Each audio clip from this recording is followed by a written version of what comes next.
I'll let you go first. Oh, me? Yeah, sure. Oh, but ladies first. We love this. This is such well, we'll say age before beauty on that one because I'm older. But hi, everybody, once again, just as a recap, I am Angelique Young Cavalier, and I have been doing drag, like I said, for 18 years. I'm actually, something I didn't say earlier is that I am a Afro-Latina human. I am half Hispanic, half Puerto Rican, and half St. Thomas Islander. I'm a bad Puerto Rican, though my Spanish is horrible. Sorry, as you can see, I have the speed, but I do not have the language. So I do apologize in advance. I started my drag in Pittsburgh, Pennsylvania. I was a college student who desperately needed money and thought to myself after watching my first drag show, I could totally do that. I have a history and a background in dance and gymnastics. So I definitely was like, I can bring something to this that I didn't see anybody else doing. And initially, it was a great way for me to take myself out of being a background dancer and making myself a main entertainer.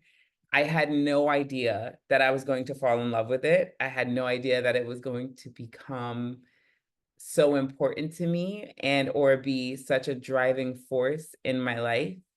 I didn't know that it was gonna change my life in so many ways, but drag became something that allowed me to have a platform and to speak. So I initially started my career as both an entertainer and advocate for HIV awareness and prevention. I did that for about 10 years or 9 years technically in Pittsburgh.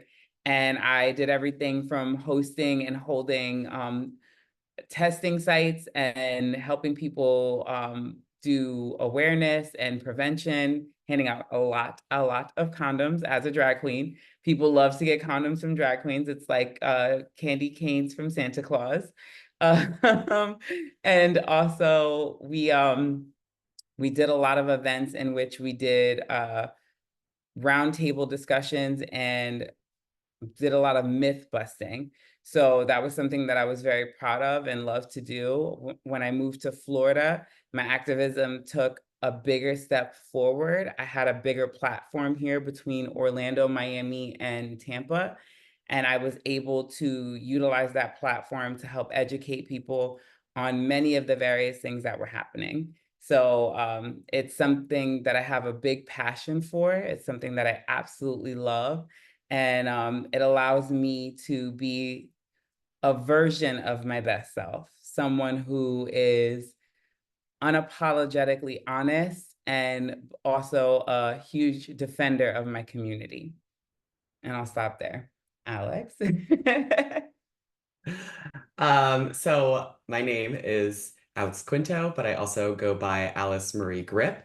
I have been doing drag for 2 years now here in the Tampa Bay area.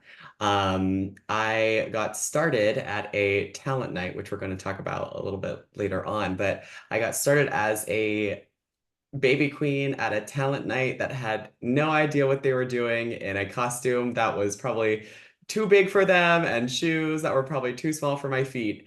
Um, and I did it one time and ended up winning the talent night to the point where people were like, wait, are you going to do this again? And then I was like, sure, I'll do it next week. Then I did it the next week, and then people were like, oh, you could actually probably do this. And then it just became a thing. And then I joined a drag house, which is the House of Grip. We are a very different style drag house. My drag family spins and eats fire. They do aerial silk and hang from the ceiling. There's juggling involved. So they do all kinds of crazy stuff, a lot of live acts in what we do. And so I got my start there, doing little things with them, but then it was the people in our community that actually saw something in me as an entertainer and said, okay, you're going to come work with us, but we're going to get you polished while you're working with us, and taught me skills on how to fix my makeup, on how to have a different sort of stage presence. I came from a musical theater background, so it was a different adjustment from performing on a stage to performing for people and having more crowd interaction than what I was used to. Um, So yes, I was a St. Pete Pride Grand Marshal last year, and then I'm also your current closet ball for the year 2024. And on the flip side of things, I am also, or was previously an educator here in the state of Florida. I was Glissan's Educator of the Year for the year 2022. So I have always been very involved in the LGBTQ plus community and been very involved in queer spaces, specifically working with children, protecting children, and making sure children are seen and heard. So a lot of my drag is very involved in that. So I'm sorry, interpreters. We're gonna try our best to slow down. It's a lot. We try to like we're used to going through it. So thank you for your patience. We do apologize for our speed. We both kind of have those moments. So thank you, and we do apologize. Just bear with us. right. So we're gonna talk about the drag ban and what that was like. Angelique, would you like to start? Yeah, absolutely. So we had a small moment where we thought there was going to be a drag ban. In 2022, I believe we're in 2020, in 2021, in December of 2021, Ron DeSantis called a state of emergency that put a stop to public drag shows. It attacked three main venues and places across the state of Florida and put them in jeopardy and in danger of shutting down those businesses. It was at that time we learned that there would be a drag ban coming in the next session in Tallahassee. For those of you that are unaware, every year in Tallahassee, the state House representatives and the state and House representatives meet to introduce new bills to legislation for the potential to become laws. When we heard about this, myself and another drag entertainer, Brianna Summers, we knew that we had to take action fast. We knew that we needed to alert everyone we knew about what could potentially be coming. We partnered with other drag queens in the Kissimmee and Orlando area to hold the first ever satellite state of emergency meeting to let everybody know about the bill that had been presented that would be known as the drag ban. In it, we also had State Representative Carlos Guillermo Smith, who came and broke down what the bill meant, what the implications were, and how we should proceed as entertainers. This ban set out to stop all public drag shows. It would mean that we wouldn't be allowed to be dressed in drag at Pride events. We wouldn't be allowed to do any outdoor events that were visible from the street. Any event that was visible could not have attendees under the age of 17, meaning no kids whatsoever. This would also impact drag story hours as well as Pride events or any other birthday parties or any event that would allow drag queens to be at it that could potentially have kids visibly see the drag entertainers would be stopped in every way, shape, or form. It was a huge missive. The wording called us basically prostitutes and strippers and said that our outfits were lewd and lascivious and that we would be a detriment or a hard thing for kids to understand, and that we would be, as they like to say, groomers. So immediately we wanted to notify the entire drag community and let them know exactly what could potentially happen. At that time in Florida, we had what's called a supermajority in legislation, meaning that there were 86 Republicans seated between House and Senate, and there was only 34 Democrats seated between House and Senate. So what this means is that no matter what we did, there was a chance that these laws would pass despite having every vote possible against them. So we had to truly make noise and truly make it known that this was unlawful, unconstitutional, and downright just wrong. It was very misinformed. So I myself was one of the key leaders in this. I held a rally, which is pictured there in Tampa Bay, in one of our most beloved parks. And we held an informational moment to tell people about drag and what it is and what it does and how it's not what it's being painted in the news. And we took that and we went to the Capitol and we sat in the hearings and we spoke out against, some of us in full drag, some of us like myself just out there just doing what we can. And we made sure that our voices were heard. And when we felt like we weren't heard, we decided that it was best to organize a march.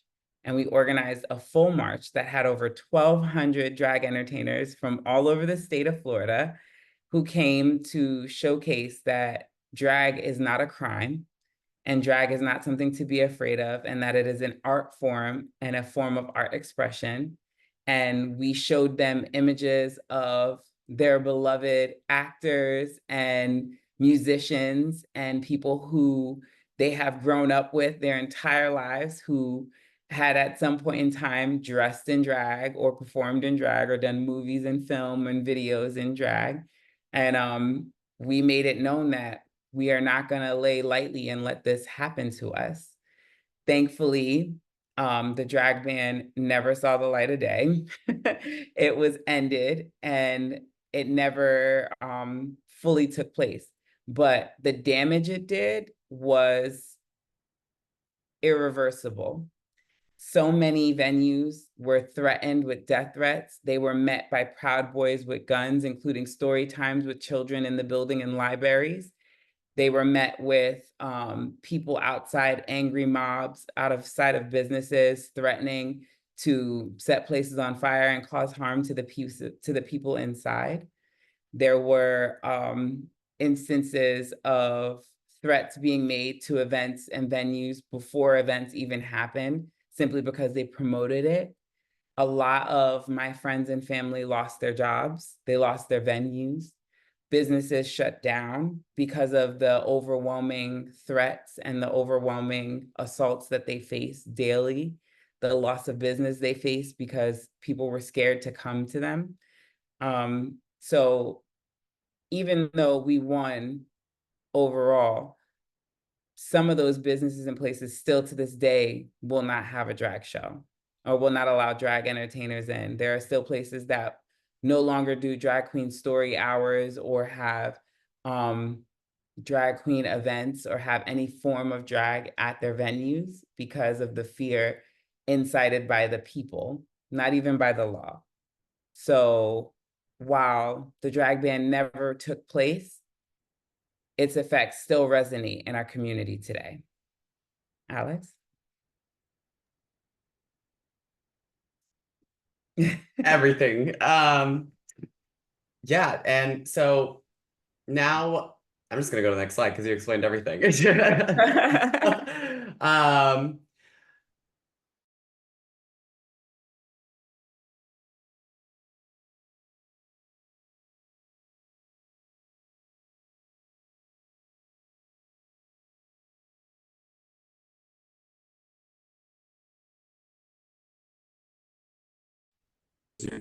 my biggest memory ever with seeing a drag queen for the first time was at a drag queen story hour, and I was younger and I was like, this is amazing. And at the same time, I was younger and I all I wanted to do was hear a book that was being read, and the energy that that drag entertainer brought to the story was so captivating. And now I get to do drag queen story hours, which is great. But Drag queens do a lot of fundraising, a lot of charity events, and donate a lot of their time to the community, because that is how important the art form is in our world. They also, like you said, Angelique, do handle a lot of protests. They're leading marches. They show up to legislative sessions and hearings and school board meetings because they care so much about the community. Here we have Angelique leading the 2024 Trans March, which was iconic and amazing. And there's both of us, I believe we were both at St. Pete Pride. We were at a Pride event and we got the opportunity to perform for not only adults, but there were children in the audience that were so excited and so energetic to see this art form. It really is an art form. So during I believe it was 2020, we learned that there was $30 million that were given to artists for that fund, right? And in that $30 million, I believe I don't know how much got given to drag artists. I didn't see any. I didn't see a penny. I never saw a penny of that 30 million for the arts. It went to somebody else's art form because I don't think drag queens saw a penny of it.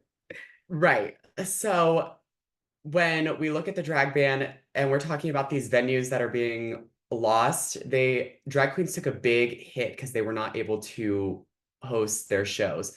So they started doing virtual shows, private events. I remember performing at a venue and it was a drag brunch out on the beach in Florida in the summer, and they put up black tarps around the building, around the outside of the building. So we were able to perform because we were worried that people or would get upset and see kids like walking by and seeing the drag brunch. So imagine being in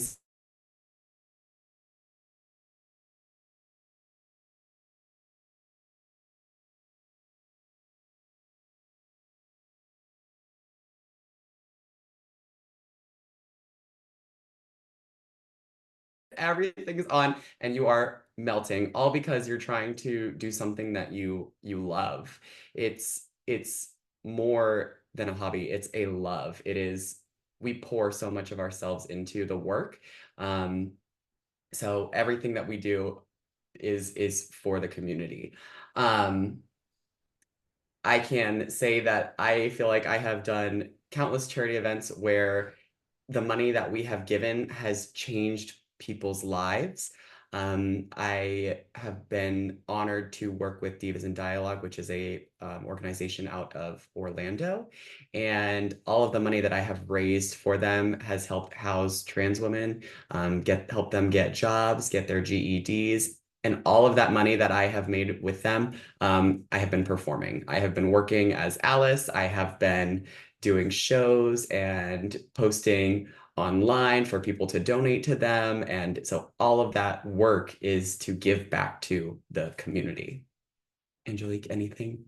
Yeah, I just wanted to say that something about drag entertainers that's absolutely fantastic is that because we use our art form, we are truly not held by standards that normal people or normal businesses might be held to. We are allowed to create new venues and new events and new things that allow us to still do the work that we love. Even when we were limited, we found ways around that to do the work. We got together with our communities, and like I said, we held rallies in which we got to perform at the rallies in parks in public places. We fought against those laws and those people who told us no. We still held story times. We found new ingenious ways to do so by creating opportunities for drag entertainers to emulate historical figures in libraries, to give them the opportunity to show up as the characters from the books, from the stories, to emulate them, because that allowed them to work and do the job that they love to do and meet people where they're at. We got the opportunity to create these wonderful programs to raise money to help send us to fight these bad legislations and these bad bills and these things that are against us. Whenever we had that opportunity, where there's a will, there's a way, right? And drag queens and kings and individuals and entertainers in general always find a way. So even when things seem their darkest, we always find the light. And that is a beautiful thing about entertainment, because at the end of the day, we're artists and we create art, whether it's on our face with the makeups or the costumes we wear or the performances we give, whether we're emulating our favorites like Cher or Liza Minnelli or Tina Turner or Janet Jackson, or we are out there being our own unique individual selves. What we do as entertainers brings joy to people. It truly makes children happy to see us in our princess outfits or our fully rhinestone sequin dresses. It makes people believe that they can do it when they see us show up in a way that they've never thought possible. So not only is it something that inspires people just by being, but the actions we take in using that platform, that visibility, to make sure that we're heard and seen, it leaves us limitless. So now I think we are going to move on to the Q&A portion of this. So I can say this one in Spanish. Preguntas?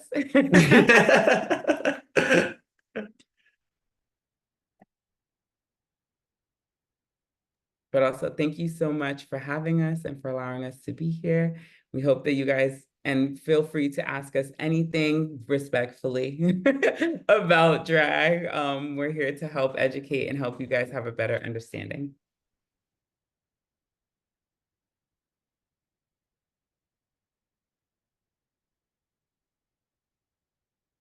Oh, yep, I see a hand. Yes.